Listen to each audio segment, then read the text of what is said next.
today. We scheduled today's press conference obviously before what happened last night, but because of this timing, we're going to be able to share an update about last night's shooting that impacted 3 victims on PHILLIPA. And as well, we're going to get into the other topics that we had planned today, which is a recent string of violence that's impacting our city in various capacities, whether it be in neighborhoods, schools, parks. And we just want to give a high-level overview of some of the things that our officers experienced over the past week, some of the things that we can share with you publicly, and really just a plea from Chief here on what our community can do to help. So here's today's agenda. As I mentioned, we're going to be talking about the Philippa Street shooting. We're also going to give some numbers of the weekend violence. We're going to talk about a non-fatal shooting off of Lincoln Way West. We're also going to talk about the homicide off Lafayette Boulevard. We're going to talk about a couple things that have popped up at Howard Park, and we're going to share some videos regarding that. We're also going to give a recap of what occurred in South Bend schools on Tuesday involving weapons being found in school buildings. And again, Chief is going to have a message to our community. We're first going to start with an update of the Philippa Street shooting. I thank everyone last night who joined us on scene. We were able to relay a bulk of the information, but just as a recap, and for those who were not there, we were called to the scene approximately 9:15 last night in the 700 block of Philippa. We confirmed at the time that there were 3 victims, and we are now able to confirm that one of those victims is deceased. The 2 other victims were transported to the hospital. They were female victims, aged 28 and 22, both from South Bend. The victim who is deceased has been identified as 25-year-old Marlon Hudson of Gary. So we appreciate your patience with us with trying to get out that information and allowing us to make the notification to family, especially when they're not in this immediate area. As with any gun-related crime, the Violent Crimes Unit is investigating, and they are actively working on several follow-ups today. With that, I'm going to pass it off to Chief to do a remainder of today's press briefing, and feel free to hold your questions till the end, and we will address those at that time. Good morning, everyone. Thank you, Ashley. I also have with me Captain Biggs. It's in the room in case there's any questions or follow-up questions from the Detective Bureau, overseeing ultimately the Violent Crimes Unit and our Detective Bureau in case there's any specific questions that I can't answer. So it was a late night last night, early morning, I should say, and yet here we are again. So this is not our public safety update. This is an interim or something in between. We had planned on doing this because of the temperatures rising, and apparently because the temperatures rise, so do tempers, or at least that's what it feels or seems like to me. And we'll go through this, and I know you will have questions at the end, and that's absolutely fine. So we had 2 shootings, 1 fatal, 1 non-fatal. This was just over the weekend. I'm not talking about last night. The fatal obviously was 200 Lafayette Street. We did make an arrest in that. I will tell you how many rounds were fired here shortly, and the non-fatal was at Sankum and Lincoln Way West. Just as a side note, we're, the police department, not exempt from any of this ridiculous behavior, and that's the only phrase I could think of right now. We have one of our deterrence vehicles, focused deterrence vehicles, that was parked in front of a house in 1100 block of Huey Street, a problem house. And I'll just tell you, it was 1150 Huey. We've been having nothing but problems there. It's a nuisance property. It's been designated as such. They were having house parties, charging cover charge, serving underage kids, etc. So at least one person, if not more, decided that they were going to dance on the hood of one of our deterrence vehicles.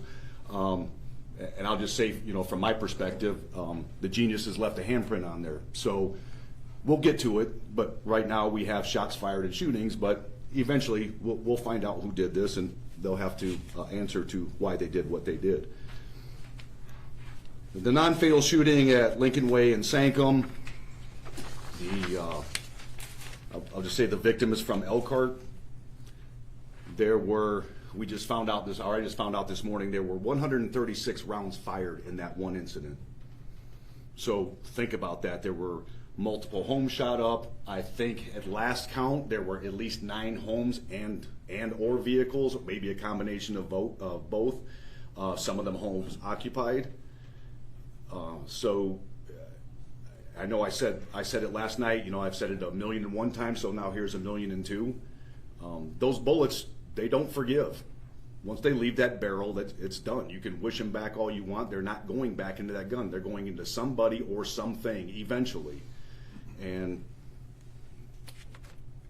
again, they don't have a name or something specific on them, and they are going to be a lot worse than what we've seen already. I believe that we have some audio. I don't know if okay, go ahead. So what you're going to hear is from this non-fatal shooting, we took 3 separate recordings from a shot spotter sensor that picked up some of that gunfire. The reason that we want to show this or let you listen to this is just to give you an idea of the amount of shots that were fired in the succession. So what you're going to hear is 3 separate clips that are stitched together.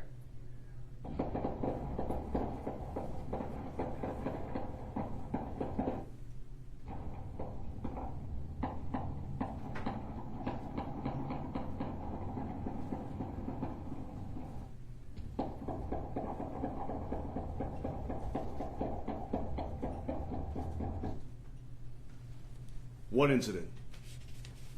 So I don't have to really elaborate on that, on the sounds that you heard, but those sounds are bullets leaving the barrel of guns.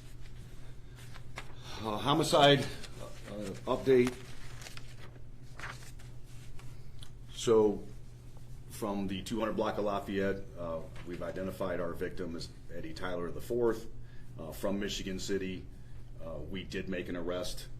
That was phenomenal work, not just by our violent crimes unit, but we had some witnesses in this that actually did come forward and help our violent crimes unit out. Our suspect was arrested up in Michigan with the help of Michigan State Police and some of the emergency response teams in that Niles area. And I believe he's still in Michigan, waiting extradition to come back. Maybe on a different note here, some things I want to address, it may not seem like much, but these little things that don't seem like much often add into much, often erupting into gunfire and then something bad happening. These are a couple clips after we get done here, but just to give you perspective, so you can see this is just this month at Howard Park. And these are just disturbances and fights, not counting all the other calls, unwanted persons, or whatever, assist citizen, welfare check, etc. Those are not included in here. These are just violence that occurred at Howard Park. Notably, we are doing foot patrols there. They're periodic foot patrols. We do have a downtown patrol that will go there on assignment, and we do have an additional downtown patrol that's funded outside of the police department of police officers that will also make passes through Howard Park. But as you know, you heard all the gunshots, and you know how many calls that we've had throughout the city. I believe it was over 700. Yeah, just over the weekend. So even though we do have up to full staffing of officers, when you're trying to service 700 plus calls just in one weekend, we can't be everywhere at once. So with that, I just give you a perspective. This is purposely blurred out, the whole thing, instead of actually having to go through and do each individual person, which would have taken forever. The whole thing is just blurred out, but you'll get a pretty decent perspective on incident number 1. This is going to be on April 4th. This was a fight involving multiple juveniles. This is thanks to integration from cameras linked to our real-time crime center. So we're going to play this clip. It's a little under 40 seconds. There's no sound.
Yeah, I do. I think it's notable to mention. Well, first of all, you saw it's 40 seconds, and I know at those two clips that officers were getting there, but they were at the opposite end of the park. So I mean, however long that takes to either run or walk rather quickly to get to something like that. But again, we cannot be everywhere at once. And look, on a side note, I mean, imagine taking your kids there, and we get the complaints all the time. Parents are there with their kids trying to enjoy the swing sets in the playground, and you have vulgar and obscene language. A parent says something to one of the kids, and that language becomes a million times worse. And people pack up their kids and leave there. They can't even. This park and all of our parks were for everyone. That's what they were built for and beautified for everyone to enjoy. Not to have hostile takeovers, which is commonly occurring specifically on the weekends. Now, this over spring break, you saw what happened. Use your imagination, like last year, probably as well this year, when 20, 30, 50 kids come and take over the park and essentially force everyone out of there. So you'll probably hear me say this many, many more times. But parents, you got to be in your kids' business. Why you're not is beyond me. The police, the parks department, doesn't matter. We're not babysitters. That's your job, and you need to do your job so we don't have to do ours. School safety. So yet another issue you heard about. Obviously, one true firearm, real firearm, was recovered from Riley High School, and that's commendable. The school administration, principal, school resource officers, and as if not more important, are the people who notified them that there was a strong possibility of this, and sure enough, there actually was. So that was defeated before something bad really could have happened. Jackson School, a pellet gun, which my understanding that was yet another one of the replica type guns. So imagine, and I don't remember how old that kid, but I'm thinking 11, 12 had that. So, I mean, if you're old enough to open a can of soda, you can pull a trigger on a gun. Imagine the devastation that is quite probable when it comes to something like this. We saw, unfortunately, what happened at Coquillard. It could happen not just with police, but somebody else mistaking that for a real gun if it were being pointed at them. And that's so many last things we want to happen. This would be one of those last things as well that we would not want to see happen. I'll just tell you, I'm going to get probably scowls here. I have information, and it's my belief that the Riley High School incident was tied into the Clay High School incident. I know our detectives are working on that right now, along with our school resource officers and JJC. So whatever's going on between students at this school or these schools against this school or that school is something we're trying to really flesh out right now. And we'll get to the bottom of it eventually, but again, be in your kids' business. Know what's in their backpacks. Know what they're taking to school. Know who they're hanging around with. Know what's underneath their mattress or hiding in their room. A lot of this stuff is, and here's me just going off on a tangent here.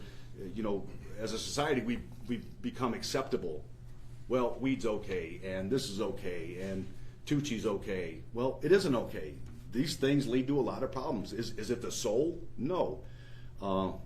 Tempers and just our respect as human beings for one another is completely lacking, and I just don't know how to put a finger on it. I glance over at Lynn Coleman from Let's Turn It Around. He didn't ask to be here. He did ask to be here. I didn't ask him to be here. But when I said last night, when I was talking to the media, when these incidents happen, it's just not 2 or 3 houses. It's blocks, and it's ultimately our entire community. But what a lot of people don't realize is when something like this, a shooting happens, for example, somebody's transported to the hospital goes on lockdown. So it's not just an entrance into the ER that's being stopped or deterred for that time. You have an entire hospital full of patients for many other things. And when that hospital goes down on lockdown, staff And all the other patients in there are affected by this.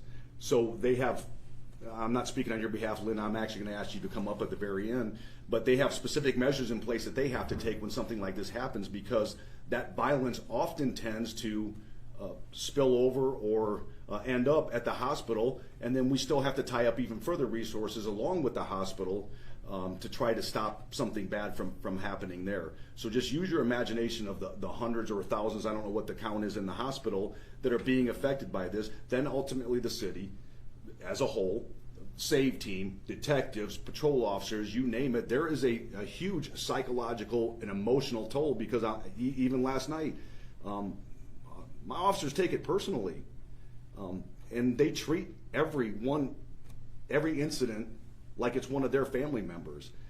Not only that, but they're literally taking these things home to their family members, their immediate family members. And the psychological toll that the officers are enduring, the community is enduring, is, I wish there was a magic potion to say, yeah, this is it, this is it, this is the last day, this is the last time that this is happening. But I've said it many, many times, and it still keeps happening. Sorry, I digress. I'll go back to the message to our, I think notably, can we go back a couple slides, because I missed something that's of rather important, and I'm going to say this because there are people out there, some of our elected officials or potentially trying to be elected officials, that keep saying that we spent $3 million of money that could have been used somewhere else, and we're using facial recognition to spy on poor and impoverished neighborhoods. That is not true. It's a flat out lie. These cameras are from Howard Park. We spent, damn what, 1.2, just shy of 1.5 million on our cameras. We have never used facial recognition on any of our cameras. So for people to keep saying that, or throwing out false stats that the FBI said this, well, the FBI didn't tell me that. So the people who keep saying this, stop saying it. Stop putting out false. If you have questions, come ask us. We'll tell you the truth. We have before. We'll continue to do it. I think I pretty much hit the message, but there are some things that I know that Ashley wanted to update on the camera note.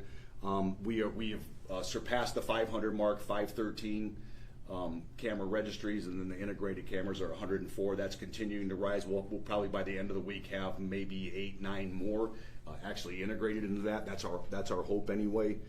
But just as a last side note here, we've had 23 people this year shot to date.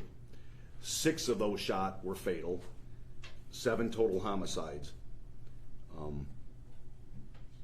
So Lynn, I'm going to give you the opportunity. I know you didn't ask for it, but I do appreciate you being here. He texted me this morning, heard that he was having this, and I do appreciate Lynn, because anytime these things happen, Lynn is usually one of the first people to contact me. And he's affected by as well by this, especially where he works, and being in the community. He and I both all this time. It's devastating that these things are happening, and I don't know how much more we as a community can take or can tolerate or should tolerate. Lynn, did you want to?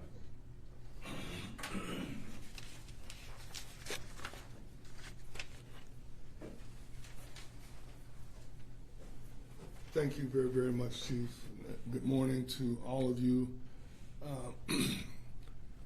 Couple of things that, excuse me, that's troubling for me. Turn on the TV every day and we see the number of violence and homicides and shootings that's happening in our community, and the amount of resources that it takes to serve those, to investigate them, to make sure that we find out who the victim is and what happened to him or them and how it happened and who's responsible, and how do we make sure that that person doesn't cause harm to someone else. And as the Chief alluded to a minute ago, the ripple effect of that goes on and on and on. It's not just about the person that gets hurt, injured, or unfortunately killed, and or the person or persons that's responsible, but the ripple effect of that goes on and on and on, to their parents, to their families, to the police department, to healthcare workers, to the hospital, to the community at large. everybody is responsible or has some kind of responsibility in that. And when you see those, and I didn't even know about the Howard Park deal until now, but when you see that number, and we watch that, somebody sees that and they know who's on their camera. You know, they know that that's their child, their grandchild, their niece, their nephews, their cousins, their brothers or sisters. They need to make sure that they begin to share that information with law enforcement so that we can put a stop to this. This is nuts that every other day somebody in this town is getting shot. 7 homicides in this town since January 1st. It's unacceptable. And if we don't stand up and say something now, it will only continue and or get worse. Where is it safe at to go now? We can stop this. It doesn't have to be like that. But we have to join with the police department. We have to join with the city. We have to join with this community and stand and say enough is enough and we're not taking any more of this. When these kids do this, where do they get this from? They are modeling oftentimes what they see, what they've heard from somewhere else. We have to stop this. And if not, we all pay. And unfortunately, the debt can be a lot more than what we're prepared to pay. For somebody to knock on your door and tell you that your son or daughter is now dead from some stupid act of violence, and the person that's responsible is now in jail and probably going to be there for the next 50 or 60 years. How do we make sure that we stop that from happening? And I believe that it's part of all our responsibility to make that happen. So, Chief, thank you very, very much. I didn't come here for this. I just came to support what you guys are trying to do and to make sure that we encourage our community to get engaged and involved so that we can stop this kind of violence in our community. So, thank you. Excellent. And open up to questions. Yes, sir. Are there any common? No, you too. Are there any common threads you can talk about that link all this violence? Is it drugs? Is it gang turf warfare? What? Yeah. There's So some kind of order to it. For you know what? There really isn't. But my simple answer would be yes. All of the above. It's Facebook, Snapchat, Instagram. I will tell you, you know, somebody's mad because somebody, the street term is dropping pins somewhere. So you're visiting somebody else, and the other boyfriend doesn't like it. Paths cross, and usually in nicer weather, it's more opportune for that to happen. Words are exchanged, or sometimes even not. But bullets certainly are, no matter what happens in between. And quite frankly, I mean, my opinion personally, stupid. Every one of them has. Every one of them are completely avoidable. Every one of them are completely preventable. Somebody knows before something happens that there is ill intent involved somewhere. People just go, "Oh, let's go. You know, let's jump in the car and ride." And there's 4 or 5 guns in the car. That makes literally no sense to me whatsoever. So the intent is there to go out and harm somebody. Not justifying, but is it always who you're after? No, it certainly isn't always who you're after. And you heard all those rounds that we had from ShotSpotter. They went into houses. They went into occupied houses. They went into vehicles, occupied vehicles. Only by luck or grace of God that more people weren't shot. Same thing with last night. There was 43, if I'm not mistaken, 43 rounds fired in that one incident within 75 feet of each other. Do you think maybe social media lets people find out about beefs they have with each other much faster than maybe 30, 40 years ago, probably kids were still cheating on each other's girlfriends and all that stuff, right? Right. Things are different now with social media. Well, yeah, that, and they usually, those things were usually solved or resolved through fist fights. And I know it's cliche, but, you know, the loser dusted themselves off, and The winner, had bragging rights for a little bit, but they became friends, a couple days later. That is not the case now, because now you're involving other family members, other friends, like, hey, I'm not going to let that happen to you. And then here we go. Just the Howard Park is a perfect example. It was two girls started off fighting, and then you see like 25 or 30 different kids involved. Guarantee they're not all related, but it's now look, if there was a choice, much rather see the fist fights. Those can be repaired, but even with those, I think leads to another issue that I've seen is typically what we've done is when there's nothing illegal about fighting. If it's mutual combat, if both people agree to fight, there's no law against that. Now it could be tumultuous conduct or whatever, but it's not against the law to fight another person. Typically, what's happened, or what we've accepted, police included, and society, is that if there even is a mutual fight, when somebody loses, that's the victim. Somebody wins, that's the suspect. So there is some, I could go on and on. We talk about bail reform and relief and all that kind of stuff, but this is one of the things that could be maybe looked at. I think it should be looked at from levels beyond the police department about what really true combatants, if that incident did involve that, is that really something you want to prosecute somebody for when it was agreed upon and that person happened to win and that winner got arrested? And the loser, unfortunately, goes to the hospital and then is listed as a victim in one of our aggravated assaults. I know that was a little much, Jeff, but just one more thing, sorry. Like the Howard Parks fight there, it was blurred up, so I couldn't really see. But did you have juveniles shooting the fight with their phones? Does that escalate these things too, or not? Well, yeah, I believe that it does eventually, because at that specific time, and then no matter what media mode it's in, Snap or whatever, other people see this, they're close by, they're going to stop, and then the wave keeps continuing. Matter of fact, I think on at least one of those that carried over just east of the location to the church parking lot, and then we had to call in even more officers. I think it was 6 or 7 additional officers to come and disperse those kids. So, and then what typically happens is, when a parent does show up, or we do grab a kid after an officer gets assaulted, trying to stop them from hurting each other, usually a parent comes down and starts in on us. Why are you, or how dare you? And had that parent been in there in the first place, or check their kid in the first place to maybe avoid that altogether, but certainly find out what the kid did first before being accusatory of the police having to do our jobs because you didn't. Yeah, I definitely have problems with that. Can we expect anything to change if we don't see a change in the way parents have taken responsibility for their children?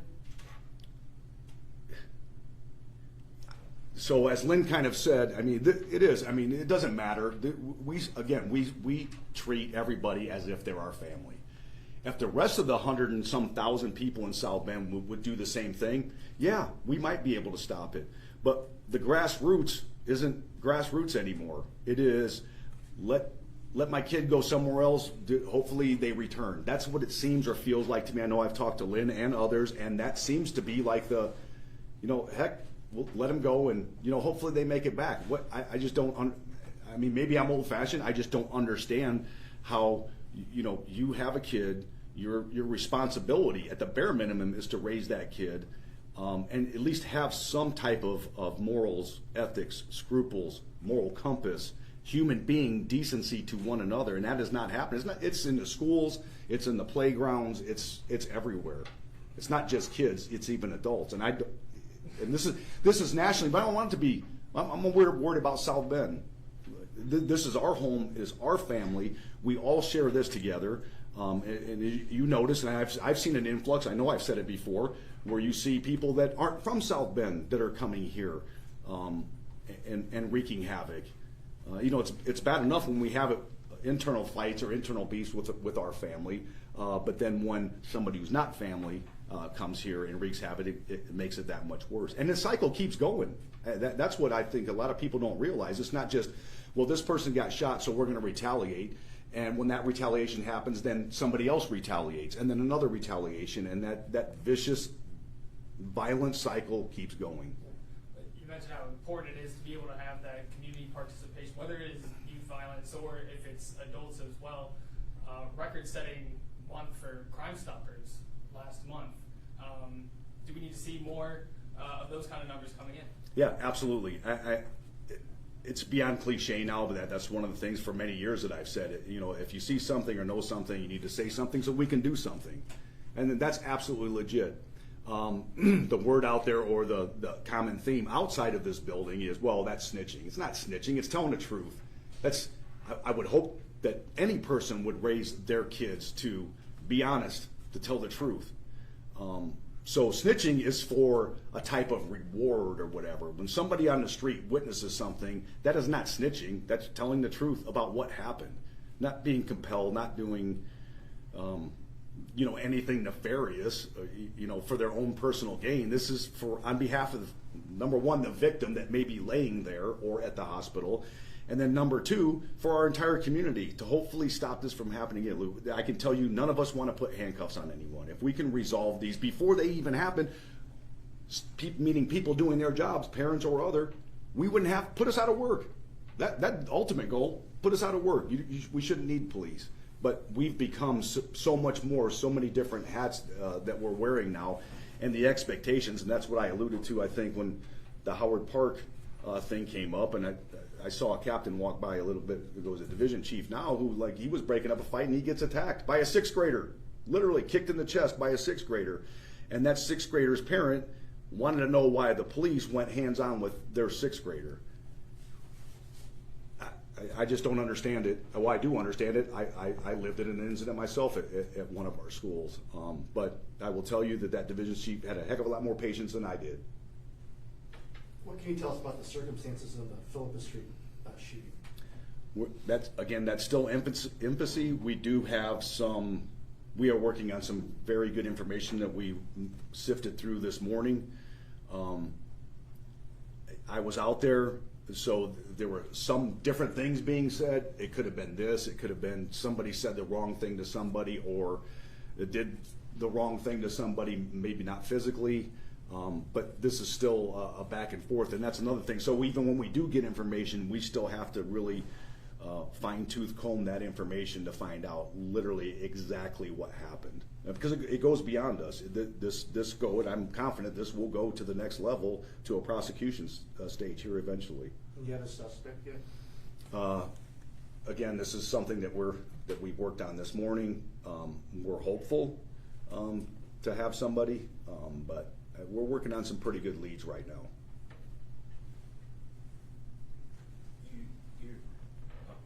You're saying that parents should check who their kids are hanging out with, check their bags before they go to school.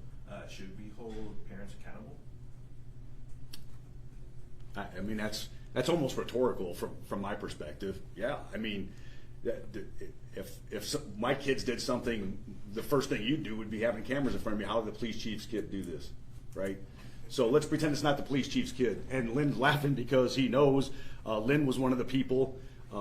My mom and dad did a very good job, but Lynn was one of the people who steered me in the right direction when I was a kid. I can tell you exactly what shoe size he wears because I had an imprint on me.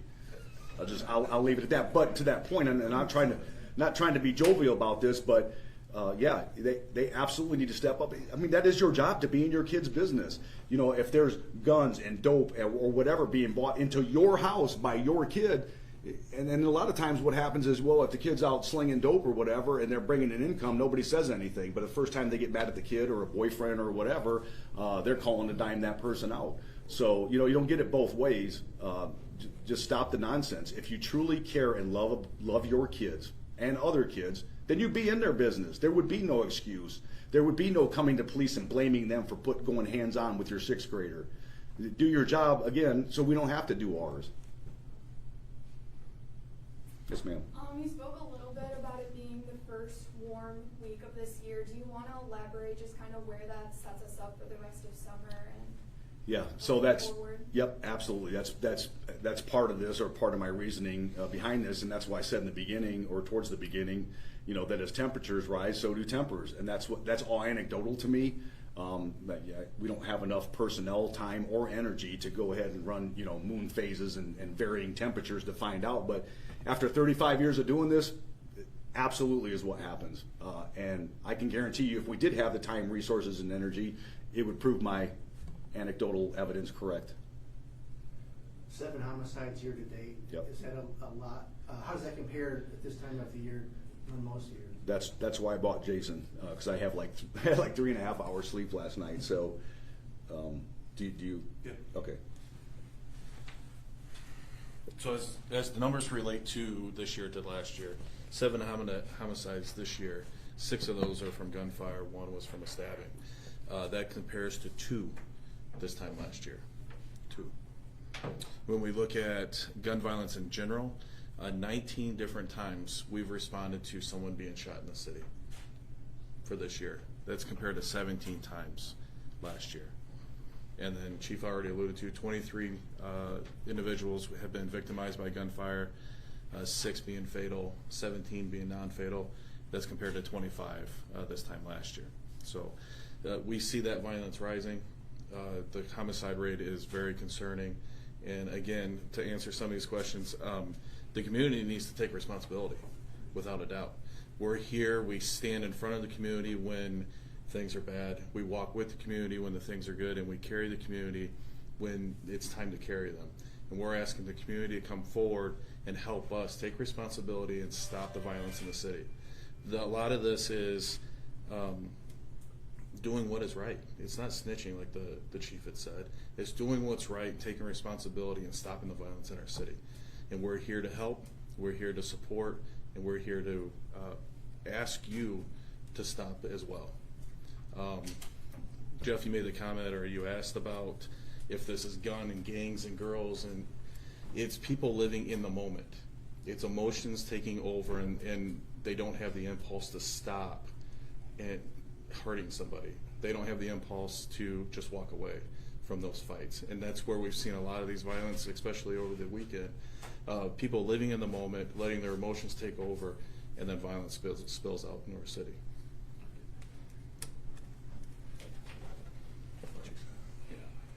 I don't remember if I mentioned before, but I did last night. So as last check right before I came in here, we had 112 separate incidents, known separate incidents of gunfire. Again, I don't know the full count. It was over 400, I think, rounds total. Probably even more than that. 700, I think it was. Like 7. Do you remember what it was? Actually, 706. Over the weekend? No. Just for this past month that we've collected, and that's notoriously in shot spotter zones. With maybe a couple others coming in from elsewhere that's not shot spotter covered that people report. But one of the frustrations is, besides the obvious that parents who do care about their kids are unfortunately have to put them in bathtubs to keep them safe to sleep at night so they can get up and go to school or daycare in the morning, and that is just simply unacceptable. But all those rounds fired, again, they're going somewhere into something. So when we have a storm and geez, my roof's leaking, often it's from a bullet hole landing through there. I think it's just by the grace that maybe we don't know or don't hear about, or they don't go to the hospital, where a bullet does tumble out of the sky and then lands on somebody and does not penetrate, but it still does injury. Maybe not know what it's from. I can guarantee you there's a bunch of incidents with that many rounds fired in this city, anywhere but in this city. There is damage at the bare minimum that's occurring. Just one more thing. The Crime Stoppers record last month, is that reflecting a lot more violence last month, or is that reflecting a lot more participation in the Crime Stoppers community? I'm going to let Ashley speak to that. She actually sits in with the Crime Stoppers meeting, so I think it's very appropriate that she addresses that. So that we keep monthly records, whether it be arrests, cases, tips, and when we look month by month, we asked ourselves yesterday during yesterday's board of directors meeting, what was so special about March? There's a couple different things. We're doing more awareness campaigns. We're trying to get the Crime Stoppers name out there more. Also, last year we increased the reward amounts for several crimes rather substantially, to the tune of $2,500 for homicides, which for many years it was $1,000. So it's hard to say exactly which of those improvements are contributing to that, but we're seeing steady growth month by month for Crime Stoppers of people who want to do the right thing, and we're happy to be able to incentivize them to do that.